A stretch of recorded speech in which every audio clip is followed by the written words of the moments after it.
हो गया। चलिए देखते हैं टेस्ट सीरीज नंबर 10 है प्लेटफॉर्म का, मैथ देखना है। Question number 7। चलिए 7 नंबर देखते हैं। कह रहा है क्या, 3 संख्याएं इस प्रकार है कि यदि इनमें से किसी दो का औसत तीसरी संख्या में जोड़ा जाता है तो प्राप्त संख्याएं 164, 158 और 132 है। तो तीनों मूल संख्याओं का औसत क्या होगा। ध्यान देना है, 3 संख्या है, मान लेते हैं पहला संख्या, दूसरा संख्या और तीसरा संख्या है।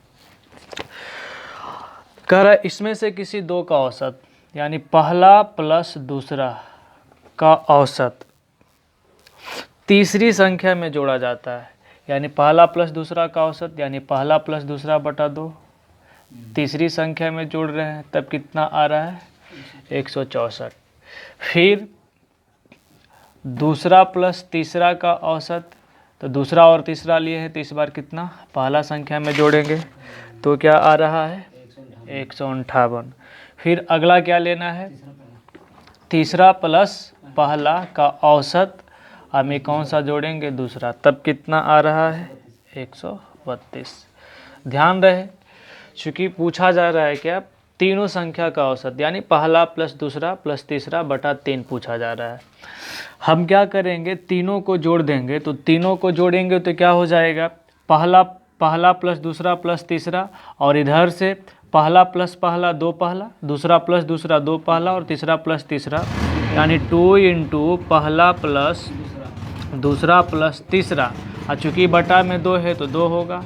फिर प्लस ये क्या हो जाएगा, पहला प्लस दूसरा प्लस तीसरा, और इधर जोड़ने के बाद क्या आ रहा है, तो 8 2 10 4 14 के 4, 6 5 11, 11 3 14, 14 और 1 15 के 5, 3 1 454। ये 2 से 2 कट गया, ये कितना हो गया।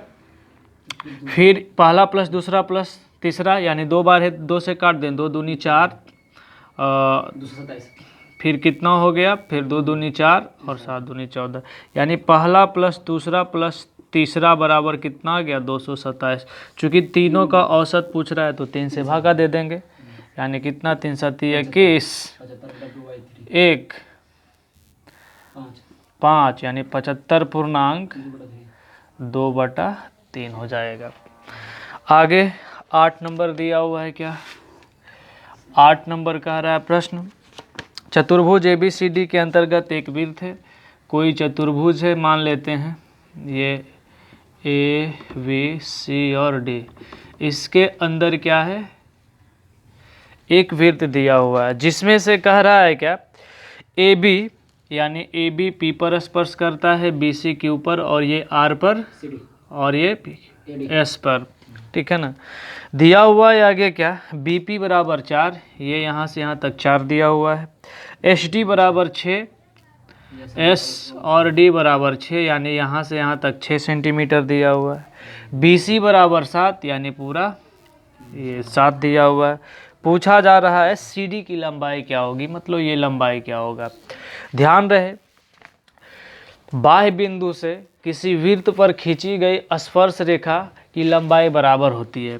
अर्थात यदि ये हम B बिंदु की बात करें तो B से एक स्पर्श रेखा ये जा रहा है और एक ये जा रहा है, तो चूंकि स्पर्श रेखा की लंबाई क्या होता है बराबर, तो ये 4 तो ये भी 4, चूंकि ये 6 तो ये भी 6 होगा।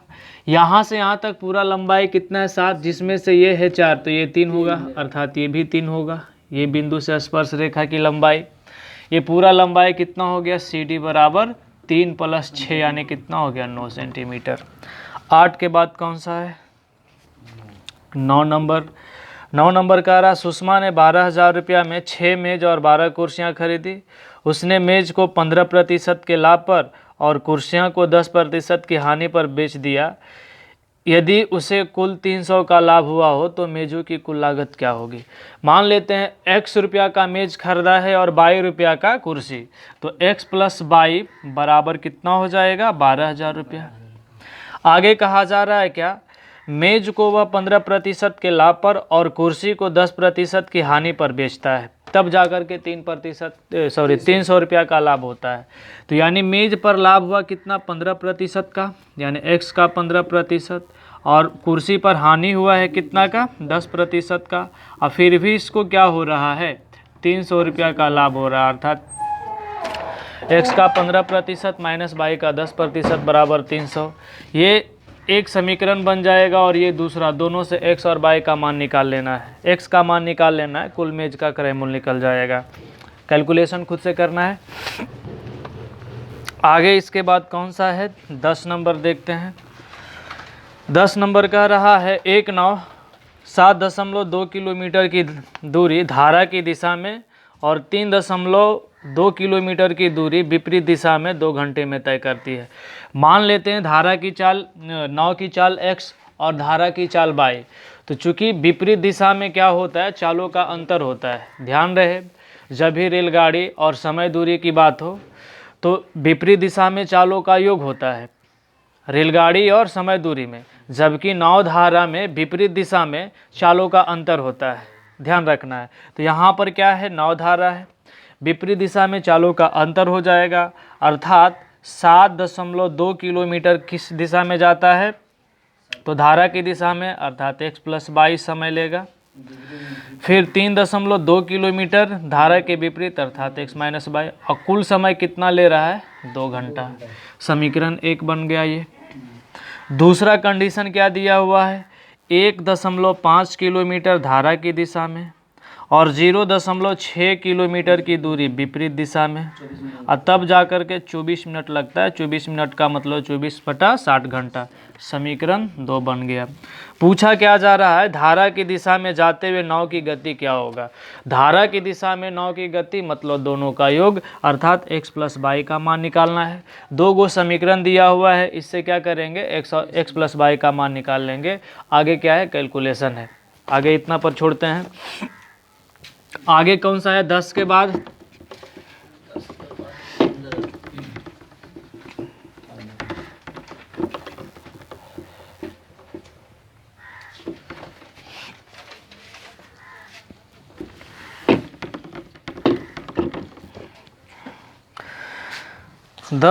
मैथ कौन सा है। चलिए 15 नंबर पे आते हैं। 15 नंबर क्या दिया हुआ है, sin थीटा बराबर a/√a² + b²। ध्यान रहे, साइन थीटा बराबर क्या होता है, लंब बटा कर्ण। जब लंब a होगा और कर्ण क्या है, a√a² + b², तो आधार कितना होगा, b हो जाएगा। ठीक है। अब पूछा क्या जा रहा है, sec theta plus tan theta. Sec theta plus tan theta, sec theta बराबर क्या होता है, तो कर्ण बटा आधार होता है, और कर्ण हमारे पास क्या दिया हुआ है, a² + b²। आधार कितना, b, प्लस टेन थीटा बराबर होता है लंब बटा आधार। क्या हो जाएगा, b एलसीएम हो जाएगा। ये कितना, b से b कैंसिल, यानी ये हो जाएगा ऑप्शन नंबर डी। 15 के बाद 16 नंबर हल करना है। 17 नंबर भी देखें क्या, चलो 17 नंबर देखते हैं। 17 नंबर कह रहा है एक व्यक्ति ने 2500 रुपया में 25 वस्तुएं बेचा। ध्यान रहे, 2500 में 25 वस्तु बेच रहा है, इसका मतलब एक वस्तु 100 रुपया में बेच रहा है और विक्रय मूल्य पर 10% की हानि हो रहा है। तो एक वस्तु का कीमत 100 रुपया, अर्थात एक वस्तु का क्रय मूल्य क्या होगा, चूँकि 10% की हानि हुआ है, इसका मतलब 100 की तुलना 90 से करेंगे और एक वस्तु का क्रय मूल्य कितना, 100। ये एक वस्तु का क्रय मूल्य इतना आ गया। सॉरी, हाँ, कह रहा है क्या, 20% का लाभ कमाने के लिए इसको एक वस्तु को 120 में बेचना होगा, यानी 100 की तुलना 90 से गुना 120, यानी एक वस्तु का ये क्या निकला, विक्रय मूल्य निकला। अब 2400 रुपया में कितना वस्तु बेचेगा, तो 2400 बटा एक वस्तु का विक्रय मूल्य। काट छाट कर देते हैं, 30 चौक 20 से 30 तिया 90, 2 शून्य से 2 शून्य, और ये 4 है ना, 4 छक 24, ये 3 ऊपर जाएगा, गुना हो जाएगा, कितना हो जाएगा, 18 वस्तु। आगे कौन सा है, चलिए 18 नंबर देखते हैं। 18 नंबर दिया हुआ है क्या, 8, 9, 7 3 5 9 22 7 102। साथ ही साथ कह रहा है ये संख्या क्या है, 72 से कटता है। तो 72 का यदि हम अभाज्य गुणनखंड इसको इस रूप में लिख सकते हैं 9 गुना 8 में। देख रहे हैं क्या यह दो सह अभाज्य संख्या है। सह अभाज्य संख्या किसे कहा जाता है? तो वैसी दो संख्याएं जिसका महत्तम समापवर्तक एक हो सह अभाज्य संख्याएं कहलाती है। और इसका नियम है, यदि कोई सह अभाज्य संख्या हो तो यदि ये 9 से 72 कट रहा है और 8 से 72 कर रहा है, मतलब 9 गुना 8 से ये क्या कटेगा। कहने का मतलब 72 से वही संख्या कटेगा जो 9 से भी कट रहा है और 8 से भी कट रहा है। 9 से विभाज्यता का नियम क्या कहता है कि सभी संख्या के सभी अंकों का योग यदि 9 से कट रहा है तो वह संख्या 9 से कटेगा। अर्थात हम कह सकते हैं सब अंकों जोड़ेंगे 9 8 17 17 7 24 3 27 5 32 और 9 41 और 7 48 और 2 50, यानी 50 + x + y। ये क्या होगा, 9 से तभी कटेगा जब ये पूरा संख्या 9 से कटेगा। ये x + y यानी 4 यदि हो जाए x और y जुट करके तो ये पूरा क्या बन जाएगा 54, और 54 9 से कटेगा, ठीक है ना। तो इसमें से ये तो 4 हो सकता है या फिर 9 सती 63, तो 63 के लिए क्या होगा 50 ये है अर्थात 13 चाहिए, यही ना। तो एक या तो 4 हो जाए या फिर 13 हो जाए। अब दूसरा कंडीशन क्या है कि साथ ही साथ 8 से भी कटना है। तो 8 से विभाज्यता का नियम कहता है कि यदि अंतिम का 3 अंक 8 से कट जाए तो वह पूरा संख्या 8 से कटेगा। अब यदि हम x के जगह पर 1 रख दें तो ये 8 से कटेगा, तो कटेगा 712 8 8 64 7 8 9 72, यानी x का मान 3 तो y का मान क्या हो जाएगा, x का मान 1, तो x + y = 4 के लिए y 3 हो जाएगा। और पूछ रहा है क्या चीज़, कितना नंबर था, हाँ 3x - y पूछ रहा है। तो 3x का मतलब 3 गुना 1 3 माइनस y 3, यानी 0। 0 क्या ऑप्शन में है, नहीं है। अर्थात दूसरा कंडीशन हम पूरा करेंगे। यहाँ पे x + y = 13, तो दूसरा रखेंगे तो ये 8 से विभाजित होने के लिए क्या होना चाहिए, एक वाला मान तो फिल नहीं कर रहा है ऑप्शन के अनुसार। दूसरा कितना होना चाहिए, तो कितना रख दें, यदि 2 रखेंगे तो 8 9 72 8 से नहीं कटेगा, 3 रखेंगे 8 9 72 1 12 नहीं कट रहा है, 4 रखेंगे तो 8 9 72 2 नहीं, 5 रखेंगे तो 5 रखेंगे तो देखो 8 9 72 3 8 चौक 32, अर्थात ये संतुष्ट कर रहा है। मतलब x बराबर कितना हो गया 3 और x + y बराबर कितना 13, तो y बराबर कितना होना चाहिए, x बराबर ये 5 है ना, तो y बराबर 8 होगा। अब किसका मान पूछ रहा है, 3x - y का, यानी 3 × 5 - 8, 5 दिया 15 में से 8 गया 7 हो जाएगा। ये एक प्रश्न बार बार पूछा जाता है इसलिए इस पर हम डिटेल्स किए, नहीं तो फिर ऑप्शन से चलना है। लेकिन यहाँ पे तो 3x - y का पूछ रहा है तो ऑप्शन भी पुट नहीं कर सकते हैं, मतलब x और y का मान दोनों का मालूम होना चाहिए। आगे कौन सा है, 18 के बाद चलिए 25 नंबर है। 25 नंबर देखते हैं। कह रहा है 4 अलग अलग धन संख्याएं आरोही क्रम में लिखी गई है, सभी चारों संख्या का औसत का 1/3 इन संख्या में सबसे बड़ी संख्या से 19 कम है।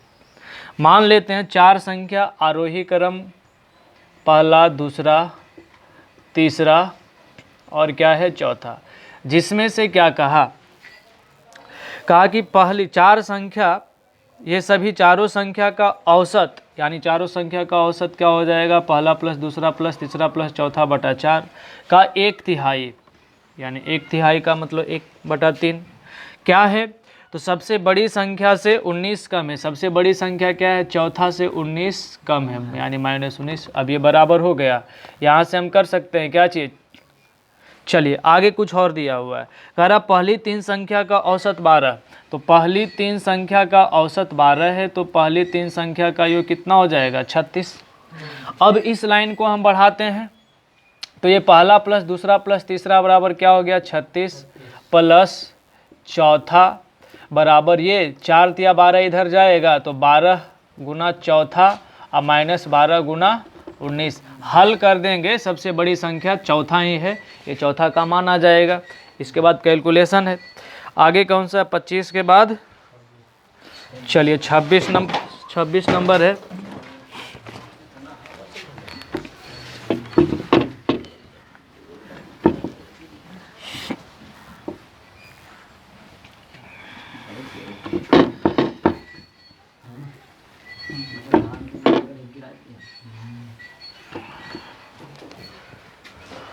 कौन सा है, चलिए 26 नंबर में देखिए कौन आ गया।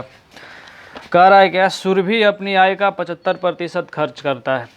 ध्यान रहे किसी भी व्यक्ति का आय अपने आप में 100% होता है। इनकम कितना हो गया 100%, खर्च कितना कर रहा है 75, अर्थात बचा कितना रहा है, तो जाहिर सी बात है 25 बचाएगा। प्रश्न में आगे कह रखा है कि यदि उसकी आय 20% बढ़ जाती है, 20% बढ़ने का मतलब 100 से 120 हो गया। साथ ही साथ कह रहा है क्या कि उसकी बचत 1% घट जाता है। यहाँ पे समझना है कि बचत इसका कितना है 25, और यदि 1% घट रहा है तो 25 का 1% का मतलब 0.25 इसका घट रहा है। 1% घटने का मतलब क्या होगा कि 25 का 1% घट रहा है, मतलब इसका बचत अब कितना हो गया, तो 25 माइनस 0.25 यानी कितना 24.75 इसका बचत है। समझना है कि आय इसका 120 अब है, बचा रहा है कितना 24.75, तो खर्च कितना कर रहा होगा, तो 120 में से 24.75 घटाएंगे, घटा दो 0.5, 119 में से 24 गया मतलब 9 में से 4 गया, ये 5 यानी कितना हो जाएगा 95.25। अब प्रश्न में जो कह रहा है कर देते हैं। कह रहा है क्या, उसके व्यय में कितने प्रतिशत की वृद्धि हुई, मतलब उसके खर्च में कितना प्रतिशत का वृद्धि हुआ। समझते हैं, पहले उसका खर्च था 75, अब कितना हो रहा है 95, कितना का वृद्धि हुआ, तो 0.5, 75 और ये कितना 20.75 का, कितना से, तो 75 से, प्रतिशत के लिए गुना 100 करेंगे, 25 चौका 100, 25 तिया 75, ये क्या हो गया 3 6, ऐसे नहीं कर देते हैं। देखो ये 2 शून्य से दशमलव ये चला गया 75, 25 तिया 75, अब 25 अठी 225 का 25, 3 27 तिया 81, यानी कितना बढ़ा इसका बचत खर्च 27%। आगे कौन सा है, चलिए 27 नंबर, ध्यान रहे 27 नंबर देखते हैं, बहुत अच्छा प्रश्न है। करा 5 सेंटीमीटर और 11 सेंटीमीटर लंबाई की दो जीवाएँ AB तथा CD समानांतर है और एक वृत्त के केंद्र O एक ही तरफ है। यदि जीवाओं के बीच की दूरी 3 सेंटीमीटर है तो वृत्त का व्यास क्या होगा। चलो समझते हैं, जब भी दो प्रकार का जीवा दिया हुआ हो और त्रिज्या पूछे, वो केंद्र के एक ही तरफ रहे या विपरीत तरफ रहे कोई फर्क नहीं पड़ता है। त्रिज्या बराबर होता है √ पहली जीवा बटा 2 का होल स्क्वायर प्लस दूसरी जीवा बटा 2 का होल स्क्वायर का वर्गमूल, ये ध्यान रखना है। अर्थात पहला जीवा कितना, अरे बोलो 5 है, तो यानी 5 बटा 2 का स्क्वायर प्लस 11 बटा 2 का स्क्वायर, ये कितना हो गया पूरा 11 है कैसा से, और ये 5 5 25 यानी कितना 146 बटा 4। चूँकि ये तो त्रिज्या निकला और पूछा क्या जा रहा है व्यास, तो व्यास के लिए क्या करेंगे 2 से गुणा कर देंगे 146, और 4 ये बाहर निकल करके 2 हो जाएगा, यानी कितना आ गया 146। ये याद रखना है कि केंद्र के एक ही तरफ जीवा रहे या विपरीत तरफ रहे, त्रिज्या क्या होता है पहला जीवा का आधा का स्क्वायर प्लस दूसरा जीवा का आधा का स्क्वायर का वर्गमूल। दोनों जीवा के बीच का दूरी इसमें दिया हुआ था 3, उससे हमको कोई मतलब नहीं। क्लियर, ध्यान रखना। आगे बढ़ते हैं, 27 के बाद कौन सा है, चलिए 28 नंबर। 28 नंबर पे आते हैं। 28 नंबर कह क्या रहा है, धातु से बना एक बेलनाकार रोलर 1 मीटर लंबा है, इसकी आंतरिक त्रिज्या 27 सेंटीमीटर है और धातु की शीट की मोटाई 9 सेंटीमीटर है। रोलर का वजन कितना होगा, यदि 1 सेंटीमीटर धातु का वजन 8 ग्राम है। तो जब भी वजन की बात आएगी आयतन निकालना है, और बेलनाकार रोड रोलर का आयतन क्या होगा। तो चूंकि दो प्रकार का त्रिज्या इसमें दिया हुआ, आंतरिक त्रिज्या कितना है 27 सेंटीमीटर और मोटाई कितना है धातु का 9 सेंटीमीटर, तो बाह्य त्रिज्या क्या होगा आंतरिक त्रिज्या प्लस मोटाई, यानी 27 और 9 कितना 36, यही ना। चलिए आयतन बराबर क्या होता है, खोखला बेलन का आयतन बराबर होता है पाई आर कितना बाह्य त्रिज्या 36 का स्क्वायर माइनस अंदर का त्रिज्या कितना 27 का स्क्वायर अगुना एच बराबर कितना 1 मीटर। 1 मीटर को सेंटीमीटर में बदलना है, क्यों, क्योंकि ये दोनों क्या दिया हुआ सेंटीमीटर में। आगे कह रहा है क्या कि 1 घन सेंटीमीटर में कितना 8 ग्राम है, तो गुना 8 कर दें, बस इसको हल कर देना है, जो आ जाएगा वही आंसर होगा। हल भी कर दें क्या, चूंकि ये सेंटीमीटर में है तो इसको किलोग्राम में बदलने के लिए 1000 से भागा दे देंगे, आ जाएगा। भागा दे देना 1000 से। आगे कौन सा 28 के बाद, चलिए 35 नंबर डायग्राम से है, डायग्राम देखना है। चलिए 35 लास्ट में देख लेंगे, डायग्राम समझा देंगे। 37 नंबर देखते हैं। कह रहा ए ने 5400 में एक वस्तु खरीदा और इसे 30% की हानि पर बेचा। इस प्राप्त राशि से उसने एक और वस्तु खरीदा और 60% के लाभ पर बेचा। ध्यान रखना है कि किसी भी वस्तु का कीमत क्या होता है 100% होता है। अब यदि 30% की हानि पर बेच रहा है मतलब 70 में बेच रहा है, फिर इस चीज़ से कोई दूसरा वस्तु खरीदता है और इस बार वह 60% का लाभ कमाता है, मतलब इसका 160% पर बेचता है। 1 शून्य से 1 शून्य, 1 शून्य से 1 शून्य, 16 बलियोतल से। अब मतलब 112% पे हो गया, चूँकि उसका कीमत कितना था 100। अब उस चीज़ से 112 रुपया उसको मिल रहा है, मतलब क्या हुआ 12% का लाभ हुआ। आगे कौन सा है, कोई मतलब नहीं 5400 से।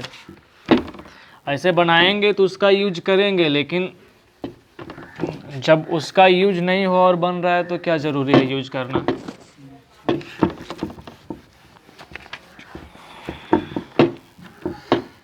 चलिए आगे कौन सा मैथ है 37 के बाद 45। चलिए 45 नंबर याद रखना है, एक प्रमेय है।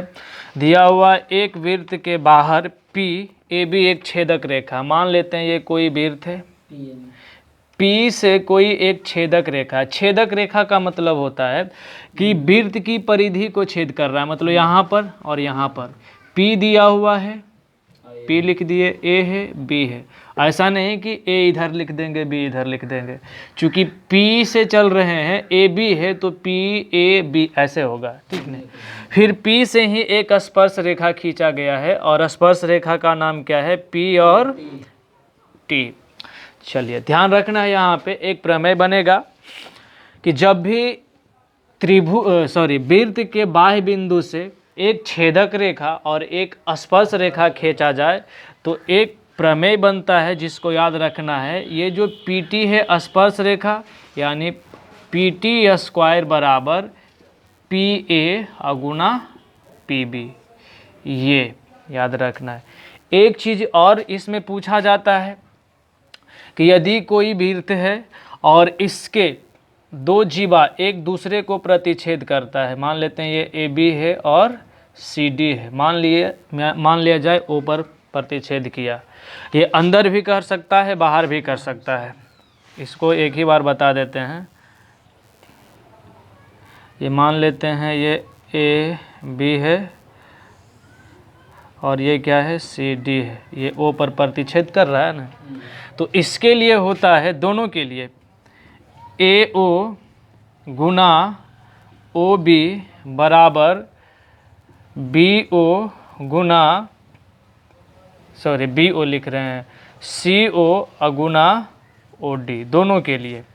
ये अंदर प्रतिच्छेद करे चाहे बाहर प्रतिच्छेद करे, और ये दोनों से बहुत ही ज़्यादा प्रश्न पूछा जाता है, इसलिए ये वाला प्रमेय और ये दोनों वाला प्रमेय याद रखना है। अंतःविभाजन की बात करें तो ऐसा फिगर बनेगा, बाह्य में यदि काट रहा है तो ये फिगर बनेगा, लेकिन फार्मूला क्या है सेम ही है, केवल यहाँ पर AB अंदर में है तो यहाँ AO अंदर में है तो यहाँ पर A और O यहाँ जा रहा है, बी ओ यहाँ से यहाँ, तो यहाँ पे बी ओ यहाँ से यहाँ जा रहा है, बाकी क्या है फार्मूला सेम है। क्लियर। अब इसकी बात अलग है, प्रश्न इस पे पूछा जा रहा है, आ जाते हैं। दिया हुआ क्या 45 नंबर में, पी टी बराबर 5 सेंटीमीटर, पी टी बराबर ये 5 सेंटीमीटर दिया हुआ है, और पी ए बराबर 4 सेंटीमीटर, ये 4 सेंटीमीटर, ये मान लेते हैं x। तो फार्मूला क्या है, पी टी स्क्वायर यानी 5 का स्क्वायर बराबर पी ए कितना 4 गुना x, x बराबर कितना हो गया 25/4 और 4 कर देते हैं। पी बी यहाँ से यहाँ तक है ना, तो ये 4 + x हो जाएगा, गलती हो गया था 4 + x। अब गुना करते हैं, ये 5 × 5 = 25 बराबर 4 चौक 16 + 4x, यानी 4x बराबर कितना 25 में से 16 घटेगा 9, इसलिए x बराबर कितना 9/4 हो जाएगा। ये ध्यान रखना, बहुत ही अच्छा प्रश्न था। ये तीनों प्रमेय दिमाग में होना चाहिए, नोट कर लें।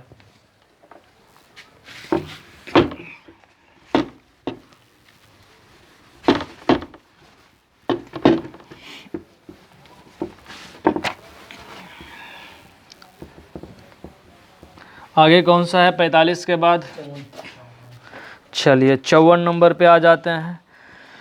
कह रहा है क्या, एक गोला के व्यास को 140% अधिक कर दिया जाए तो उसका आयतन कितना प्रतिशत का वृद्धि होगा। चलिए, किसी भी कोई भी चीज़ अपने आप में क्या होता है 100% होता है, और जब 100% होगा तो वृद्धि कितना किया गया 140, तो ये क्या बन जाएगा, एक बार में वृद्धि हुआ तो 240। चूँकि गोला का आयतन क्या होता है, तो 4/3 पाई आर क्यू, यानी 3 बार आर में वृद्धि हो रहा है, तो 3 बार कर देंगे 240 इधर ले लेते हैं 240 गुना 240/100 और गुना 240/100, ठीक है ना। इसको हल करेंगे और 100 से जितना अधिक हो जाएगा, मतलब 100 घटा देना है, जो आएगा वो आंसर होगा। हाँ, आगे 55 नंबर बताना है। चलिए 55 नंबर क्या कह रहा है समझते हैं। कह रहा है एक रेलगाड़ी बिना रुके 70 किलोमीटर प्रति घंटा की औसत गति से और रुकने के साथ 56 किलोमीटर प्रति घंटा की औसत गति से चलती है, औसतन प्रति घंटा कितने मिनट रुकती है। चूँकि समय पूछा जा रहा है तो समय बराबर क्या होता है, दूरी बटा चाल देखना है। चूँकि यदि वह लगातार, चूँकि रेलगाड़ी लगातार चलता है तो 1 घंटा में 70 किलोमीटर की दूरी तय करता है, लेकिन रुकता है तो 56 किलोमीटर की दूरी तय करता है, मतलब 1 घंटा में उसको कितना नुकसान लग गया 14 किलोमीटर का, यानी 14 किलोमीटर वह कम चलता है। तो समय बराबर क्या होता है, दूरी बटा चाल, और चाल उसका वास्तविक कितना है 70, यानी 14 × 25 = 70। इसको मिनट में बदलने के लिए 60 से गुना कर दें, यानी 12 मिनट के लिए वो क्या होता है, प्रति 1 घंटा रुकता है। आगे 55 के बाद मैथ कौन सा है, चलिए मैथ कौन सा है 69 नंबर देखते हैं।